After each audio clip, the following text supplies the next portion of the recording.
Mr. Garcia, huwag ka muna mag-leave sa limit. Ano naman tayo sa private calls? I will ask you something. Sige po, ma'am. So, the system notified me na tinapos mo yung exam for only 5 minutes? Opo.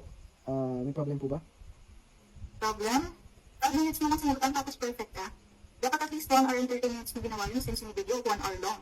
And for you to finish the exam, good for 30 minutes yun. Maaga ko po kasing pinanood yung video, kaya I was able to answer faster than everyone.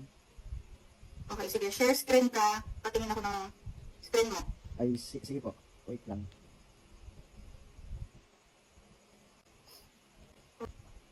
Ayan po, ma'am. Patingnan mo kung magamit ka ng AI. Ginamit ko lang naman po ito, ma'am, to summarize and kunin yung keynotes. Di naman po ako naging nasagot.